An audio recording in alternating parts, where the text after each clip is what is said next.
იყო ერთი ჭაბუკი, სახელგანთქმული ვაჟკაცობით. მას გიორგი ერქვა. მამის გარდაცვალების შემდეგ ხმაწვილი დედასთან ერთად საცხოვრებლად კაპადოკიიდან პალესტინაში გადავიდა. გიორგი სრულიად ახალგაზრდა განწესდა სამხედრო სამსახურში. იგი გამოირჩეოდა როგორც მამაც და გამოცდილ მეომრად. ამით მან მალე იმპერატორ დიოკლიტიანეს ყურადღება მიიპყრო. დიოკლიტიანემ მას ამის გამო მხედართმთავრის წოდება უბოძა. წარმართი მეფე დიოკლიტიანე კერპებს სცემდა თაყვანს.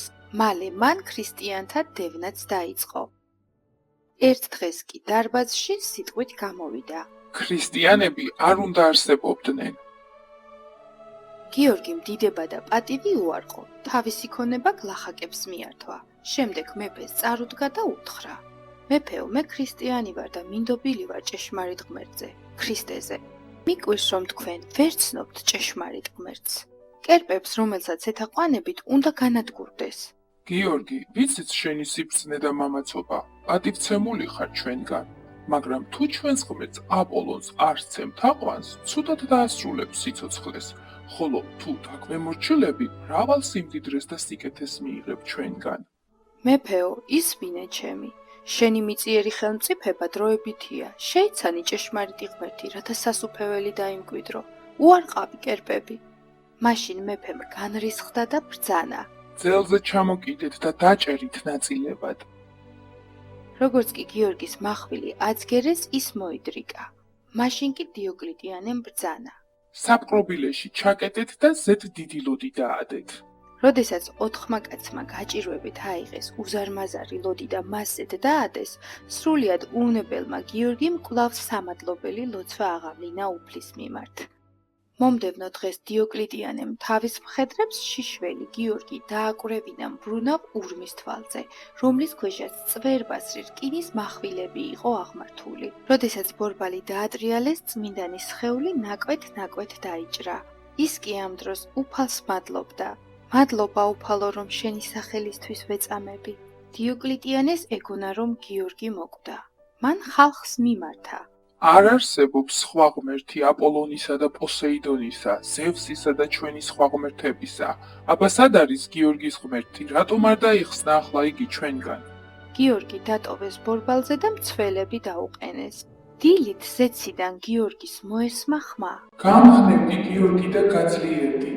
ამით მრავალი მიწამებს შენ გამო.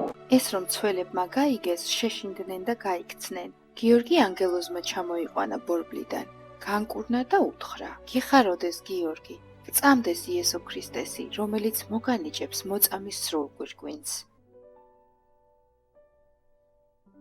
ამის შემდეგ ჭაბუკი მივიდა ბომონში, სადაც მეფემ სხვერპს სწირავდა აპოლონის კერპს. უთხრა მათ: მიცანით, მე გიორგი ვარ. მაშინ წამეთ ჩემი ღმერთის, რომელმაც გამომიხსნა თქვენი ხელიდან, როგორც ცოდავთ, სხვერპლებს რომ სწირავთ სრულ ღმერთებს. მეფემ არ დაიჯერა. მისი მსგავსი ვინმე ეგონა. ვინ ხარ? გიორგიმ კვლავ განუმეორა. გიორგი გახლავარ, მონა ქრისტესი. თქვენ ბორბალზე ნაწილ-ნაწილ დაჭრილი დამტოვეთ. მე კი მოვედი, რათა გიჩვენოთ, რომ ჩემს ღმერთს შეუძლია სიკვდილისგან დახსნა. მეფე განრისხდა და ბრძანა. გიორგი მხურვალე კირის ორმოში ჩააგდეთ. 3 დღე მას იქ მცველები დაუყენა, რათა მისი ძვლებისთვის სხვებს პატივი არ მიეგოთ. 3 დღის შემდეგ მცველებმა, როდესაც გიორგი ორმოდან ამოიყვანეს და უვნებელი იხილეს, გაოცდნენ და ირწმუნეს ღმერთი. მაშინ მეფემ გიორგი იხმო და ჰკითხა: ვინ გაგაცოცხლა გიორგი? მეფეო, არ დამიჯერებ, მაგრამ მაინც გეტყვი, უფალმა იესო. ამის გამგონე მეფემ ბრძანა.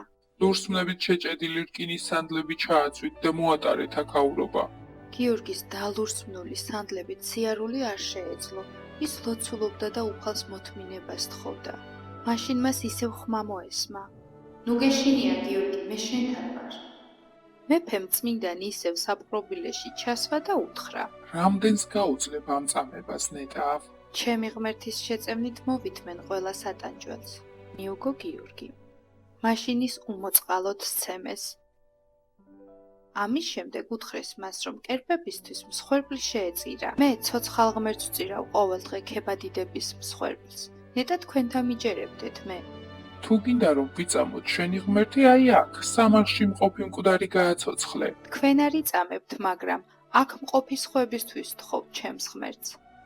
უეცრად გაიღო საფლავის კარი და გამოვიდა გაცოცხლებული მკვდარი. მეფემ მას ჰკითხა: ვინ იყავი შენ სიცოცხლეში? მე კერპების მსახური მღვდელი ვიყავი, სიკვდილის შემდეგ კი უშრეტ ცეცხლში ვიტანჯებოდი. მაშინ მეფემ თქვა: გიორგი გრძნეულია და სურს შეგვაცდინოს.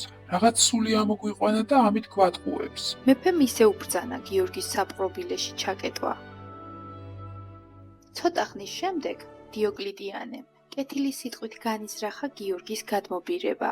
გიორგი, პატიებას გთხოვ წამებისთვის. პატივი მიაგე ჩემს ღმერთს და მსხვერპლი შეწირე, სანაცვლოდ კი დიდებას და სიმდიდრეს მოგცემ.